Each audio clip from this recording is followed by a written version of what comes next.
All right, welcome back to the Jiu-Jitsu Mindsets. Pete Deeley.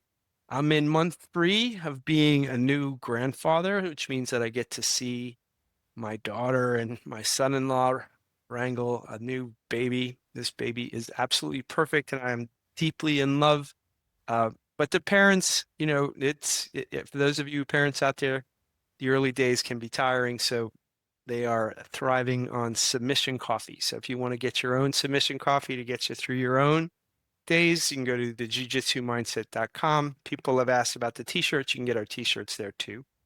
The Divine smiles on us about every week. So lucky, and this week's no exception. So I have Professor Drew Vogel with us. And Professor, thank you for taking some time out to talk with me. I'm very grateful you did. Thank you for having me. I'm looking forward to it. So we generally start with sort of having a question in the reverse of what you might expect, right? And that's it. If all this energy, if we plucked jujitsu out of your life, I mean, what would be different? Maybe what would be the same, but how would have all that energy been redeployed towards something else? What happens to you and who you are if we take jujitsu out? Um, Nothing good, I don't think. When I first started jujitsu, I was 20 years old, and I was actually already into martial arts from a pretty young age, and I did some Japanese karate from ages about 12 to 18.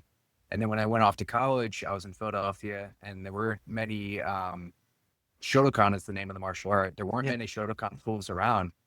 And so I kind of fell out of it a little bit, and I picked up cigarette smoking and, just kind of like unhealthy lifestyle choices, hanging out a lot at the bar and, socializing late into the night and all that kind of stuff. So like nothing horrible, but when I found jujitsu about 2 years after that, at age 20, it took about 6 months for me to realize like, okay, I can choose. I have to either quit smoking and, quit like staying up till 3 a.m. and partying or whatever, Sure. dedicate to jiu-jitsu, or I have to stop doing jiu-jitsu. So I decided to keep going with jiu-jitsu um, because I was sick of like vomiting in the bathroom after open mat every day. So, I quit smoking cigarettes and kind of got myself on track a little bit more in terms of my health and just sort of my well-being. But, I think I was also going to college at the time, and I was studying psychology. And, psychology is one of those fields where like you can branch off into a million different directions. And I never really knew exactly where I was headed with it. I just knew that I wanted a degree, and I wanted to study something that was genuinely interesting to me and not Yeah. just sort of something just practical. Right. So I was, studying psychology at Temple University at the time, and I was working these sort of retail side jobs to pay my way through school and moving furniture and things like that. So I kind of had my hand in a few different flames at the time, and I think without jujitsu, it's easy for me to see myself in sort of an academic field of, Hmm. either becoming a college professor, somewhere within the realm of psychology, or, eventually opening a private practice, which is Yeah. like something still I kind of keep on the back burner of my imagination. Yeah. Uh, Another route would have been, quite honestly, just like bouncing around sort of meaningless jobs, and, continuing to kind of just like make enough money to get by in life, Mhm.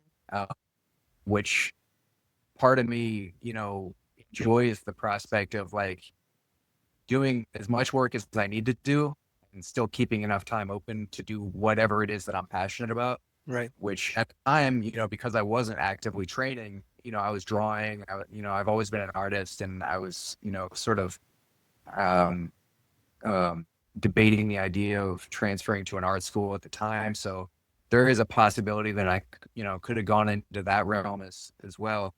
But I think finding jujitsu definitely gave me a very specific focus on something that felt more holistic at the Yeah. time, and it felt like something that was like really stimulating to me.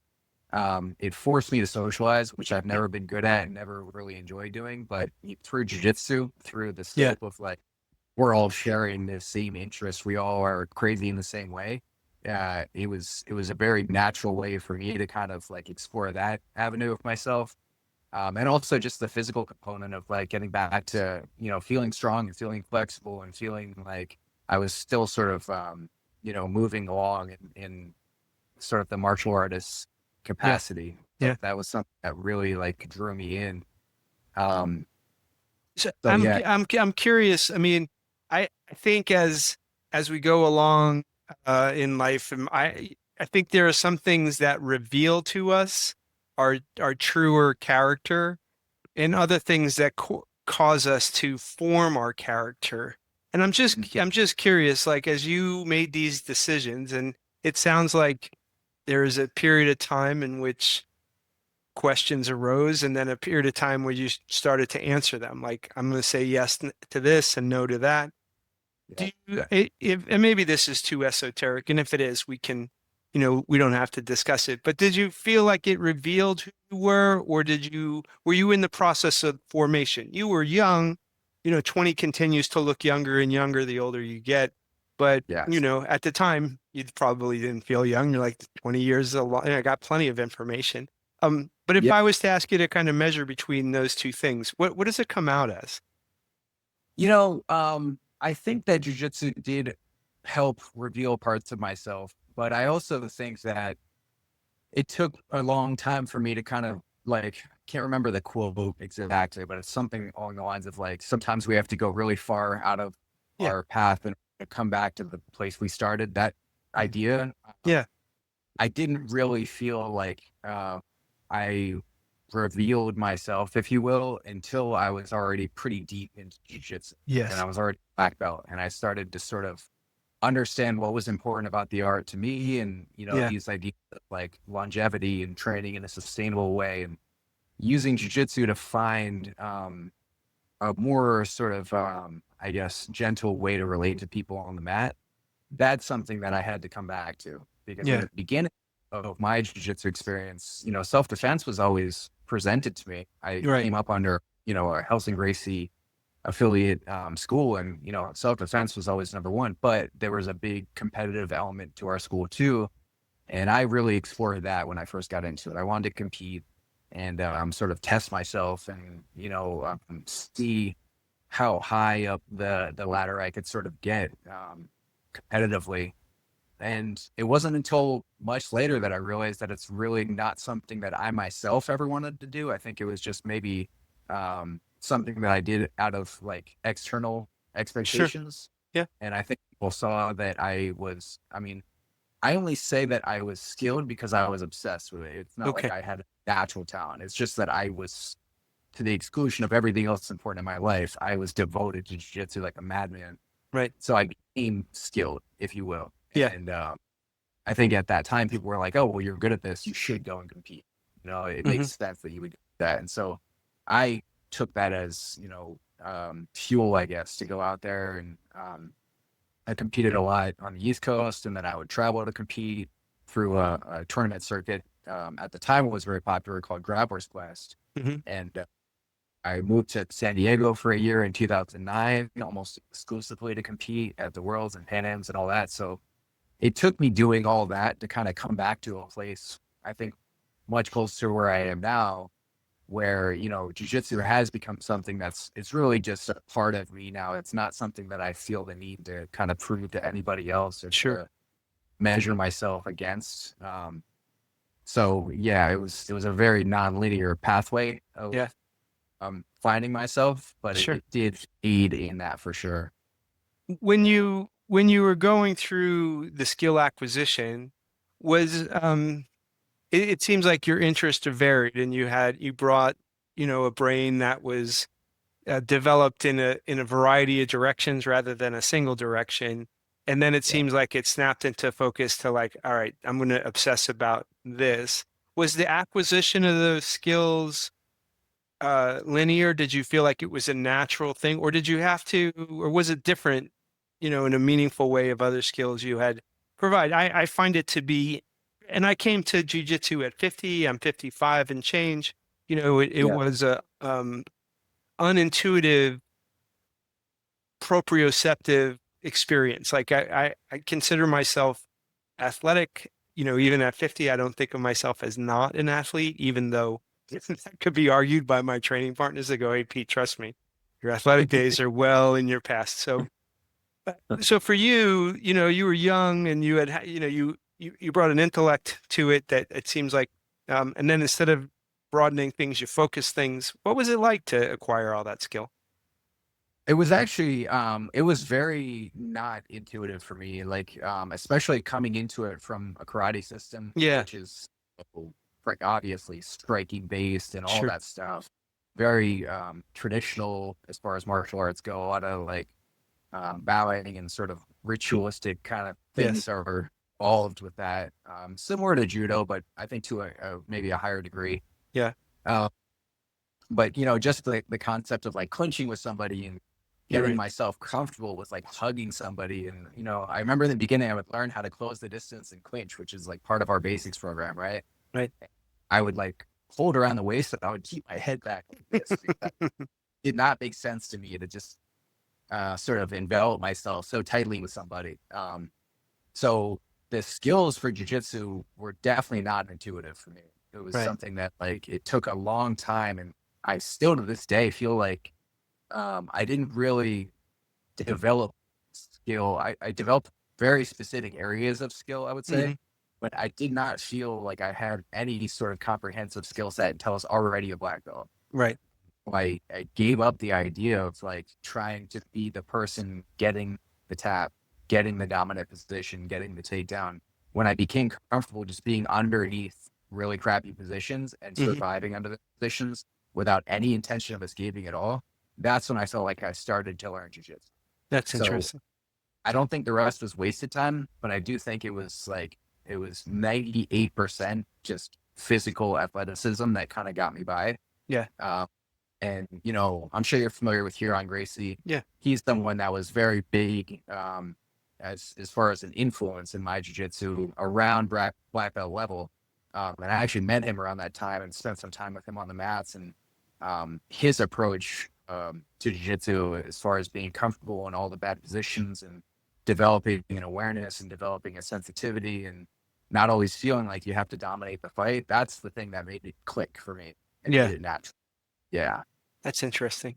Um, so I mean, having competed as much as you did, when you think about the role of competition in ne never mind the person who this is natural to and is good at and is, you know, competitively oriented, but the those people who maybe competition wasn't even on their mind when they stepped on the mat for the first time.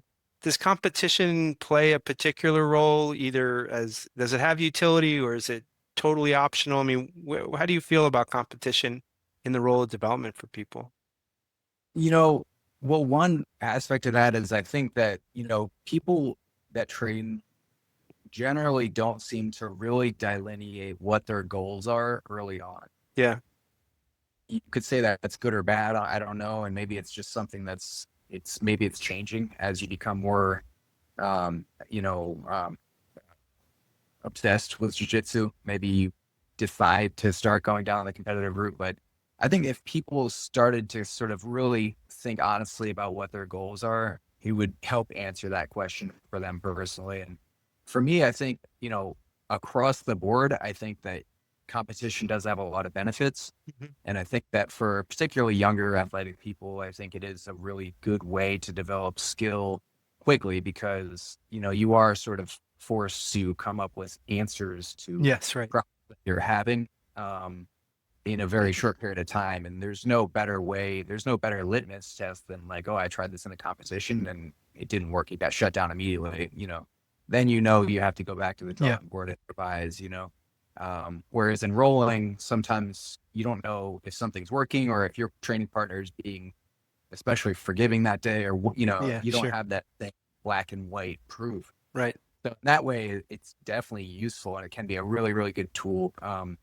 And it can also get people a lot of bad habits too. And I think that's what it did for me. And that's why I'm kind of on the fence about it is because coming up, like the reward of winning first or second or whatever in a Sure. tournament sort of came more important than the skill development part of it to me. Yeah, sure. And that's why, I think I developed a lot of bad habits early on that had to sort of like go back and revamp later on. Um, so yeah, I think it's definitely a double-edged sword for sure. And for people that train with us, like we have a lot of students on our mat that are in their 50s and their 60s. I Right. don't think that competition is, anything that they should even be thinking about unless they really have like a self-motivated desire to do it. I'll help them, but it's not something I encourage them to do by any stretch. I think that the risk of injury can definitely outweigh the benefit. Yeah. At a certain, Yeah. that changes from person to person too. Some people are built to be resilient, and they can do backflips well into old age, and they're just like tough as nails. Yeah. But not everybody's like that. Yeah. I think like people get pressured into competition a lot of the time when they Right. probably should. Yeah, it's funny. I have a uncle who was a gymnast, and I remember, well, 40s and 50s. I don't think I ever saw him do this in his 60s, but he could do back handsprings at those ages, and he could Yeah. do. He was on the high bar, was one of his big like events as a teenager, and Wow. he would still be able to do giant swings in the park. He would jump on up on like a swing set, do giant and Yeah. dismount like full layout. And to as a kid to see, somebody that as a in their teens or their early 20s see that was a great model of like, hey, definitely don't curtail your expectations of what you can do as you go along. And Yeah. for me, as an older beginner and an older, who've done, when I say competitions, I mean very local, small, fun, oriented competitions. That Yeah. stress inoculation is, you would think that the competition at 55 should have no consequence, but my emotions definitely that day say, you do not want to embarrass yourself out here. A, Yeah. you'd like to win, and two, you don't want your professor with his head in his hands going, has anything sunk in, any of that thing? Right. And Right. so, yeah, I think the when you talked about knowing why are you here, and I think Yeah. that any reason to be on the mat is fine. I mean, Yeah. if you're there because it's social and it gives you an hour where you don't have to think about other things, I don't think there's anything wrong with that being your motivation. And if you're there that you'd like to win Masters World at 65, I think, there's everything in between that I'm good with.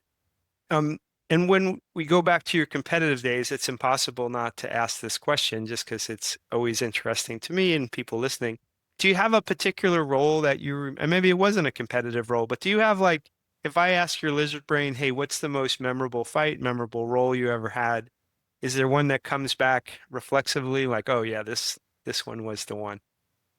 Yeah, I mean, there are so many for sure, but some of the roles that I had when I was training in San Diego, I was training at what was called the University of Jiu-Jitsu. It's not there anymore, but it's a school that was owned by Salo and Shaji Hibero.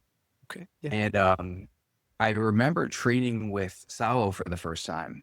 And that was the one that really sticks out to me because I felt like no matter what position he was in, he just had complete and utter control over the match. Yeah. And that's the first time I remember ever feeling that. Yeah. Like I remember plenty of advanced players kind of like letting me work and letting me experiment and then maybe shutting me down when I'm 90% into sweep or a submission.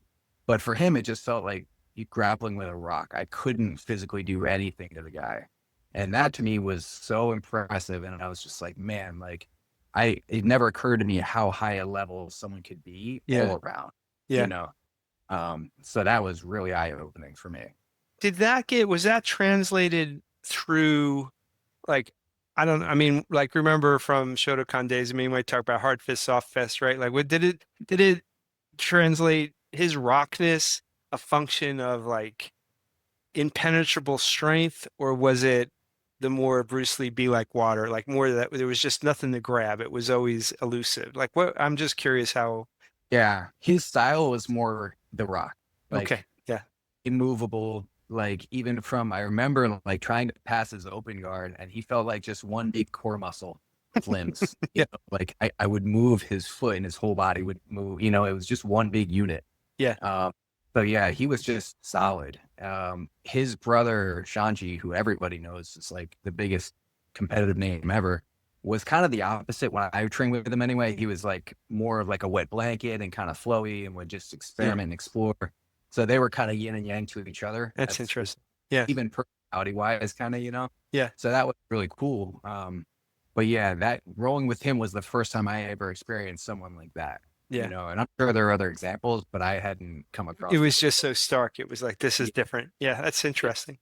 Yeah, it's always fun to come across levels of anything that you didn't think was there, right? I mean, there's and for me, having spent a little time like trying to develop strength, where I remember lifting weights with somebody 20 pounds lighter than me, and they're lifting 50% more than I am, on lifts that I felt like I was strong at. And it was Yep. a good right sizing of where I fit in the ecosystem of, Yes. that's happened to me, time and time again. I had a friend who was a football player, and he was a Division II football player. I was a Division III soccer player. And I asked him, I'm like, hey, do you think you ever could have played Division I football? You were a star at the Division II level. Yeah. And my favorite story about that is he's like, look, I was fast. I was blazing fast. And so I go down to the Division I school to step onto the field, and I'm playing wide receiver. I'm lined up on the outside, and I start, and I am flying. I'm going as fast as possible. And the guy guarding me is running backwards. Like, so there I was at the Yeah. extent of my speed, which I was so confident was blazing. Yep. And this guy's covering me going backwards. And I realized, you know what? I'm right Yeah. where I should be. And I Right. think, that's the humility of like whatever pond you're swimming in, you have no idea, you know, Yeah. how big the pond is out there. Such a healthy thing, I think, to experience, not a lot of people Yes. get to experience such like an obvious example of that in their lives. So Yeah. I was very grateful to experience that. Yeah. I think that's wonderful. Yeah, there's always I don't know. Like in chess, you get a ranking, right? And so the rankings turn out to be very, very accurate. I Oh like yeah. to place it, right? And so you're at X and someone's X plus, pick your number. Yeah. There's a reason for it.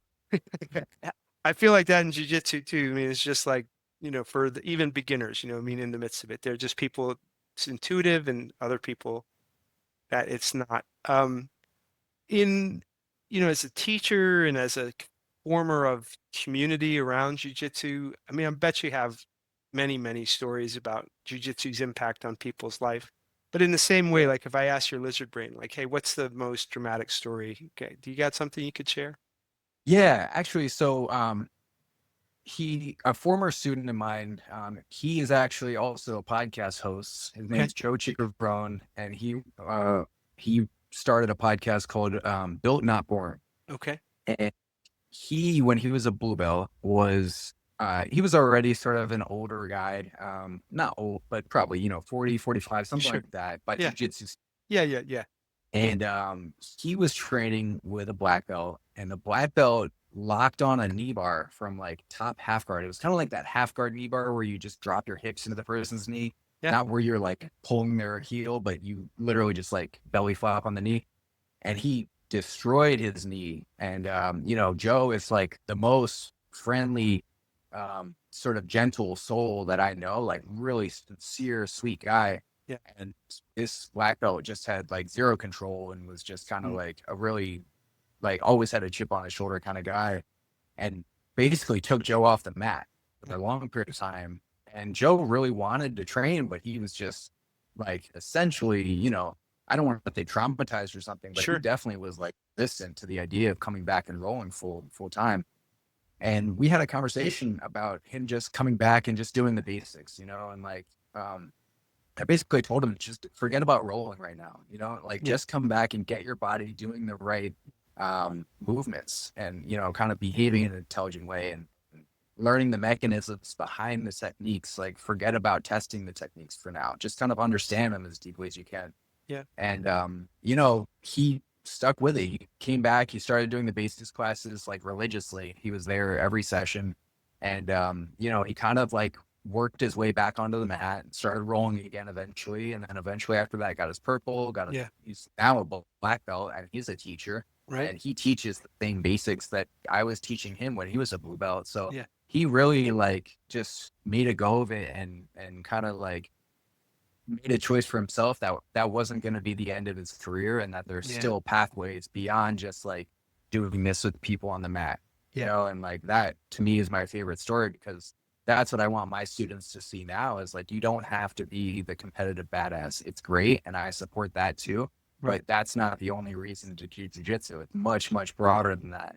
And you know, there are a lot of people in the jiu-jitsu community that don't like to think of jiu-jitsu as being anything other than dog eat dog and, Sure. you know, Yeah. competitive and all of that, because they want it to be something that's associated with being badass and Sure. being tough, and which I get. But I also think that there's a place for everybody, you know. And I think like it's okay to have a shallow end of the pool and a deep end of the pool. Right. Like they can coexist, you know. um so that's definitely by far my favorite story, because now he's, you know, a successful business owner.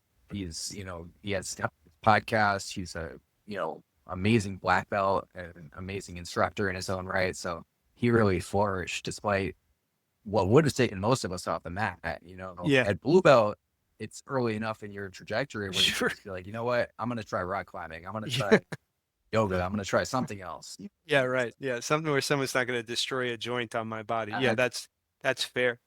yeah. And in my mind, I mean, this story is a story of resilience because, you know, there are times in life when we get whatever obliterated. And if you haven't had that experience yet, it's ahead of you. If you're listening, you know, like I can assure you, we have our times.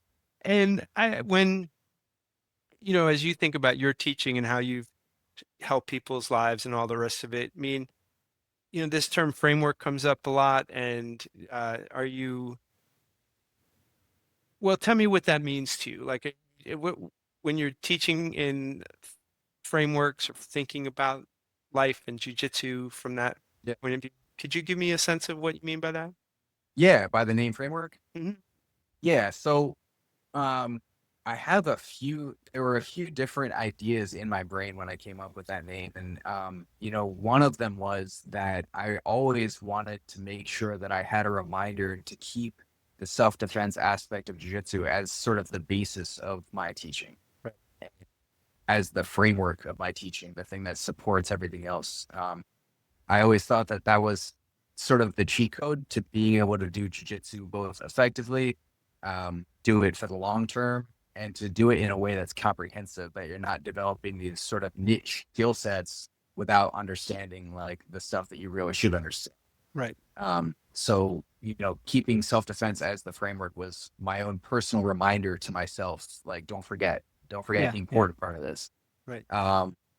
The other thing that occurred to me with the name framework is that jujitsu is working with frames.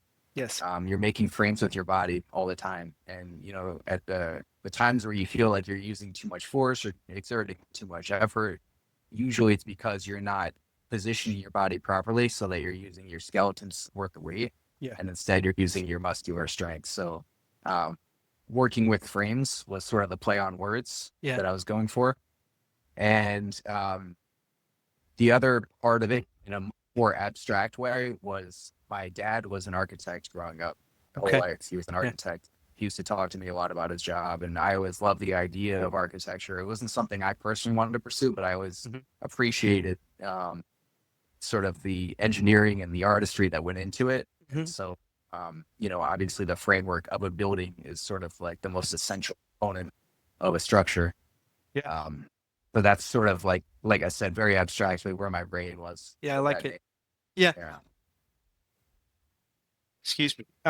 Yeah. I mean, I think to me, beautiful things have a deep underpinning, like foundation. And Yeah. that foundation's generally stable, you know, strong. And, Yeah. you know, a person like I think about meeting people, old people, you know, and in their 80s and 90s, and to see, you know, those that have come into this time with a sense of peace and a sense of like who they are. And I know that that's hard fought, you know, I mean, so Yeah. underneath all of coming to that is this, you know, framework of survival, framework, you know, the retention of identity despite Sure. change, you know, all those things. And so I'm attracted to those notions, and architecture to me is a beautiful corollary Yeah, because for a building to stay strong for many years doesn't exist, on a bed of sand. I mean, pick your metaphor, right? I mean, it has to be built to withstand changes. for Well, there sure. may be people who are, also attracted to that, may want to find and learn about you. Where's the right places to do that? Yeah, I mean, I'm easy to find on social media. We use Facebook and Instagram primarily. So if you go to Framework BJJ and just search for us on either of those, you'll definitely find us. People can always call me. They can always email me, Okay. messenger pigeon, whatever it Yeah, right, takes. right. I make myself pretty available. But yeah, online is by far the easiest way. But private messages, to my business account is probably the simplest way to contact me. Okay, that's awesome. Well, listen, Yeah, I'm really grateful you took the time with us, and maybe you come back and we'll continue the conversation.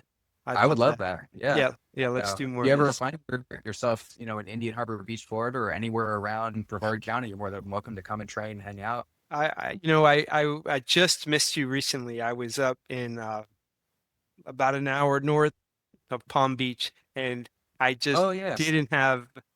There just wasn't enough room in the schedule, but I would yeah, love to come down and train with you guys. That would be that great. would be awesome. Thank Yeah, you. All right. for Well, I'll look sure. forward to the next one, and this was terrific. All right, thanks, Peter. It was great talking to you.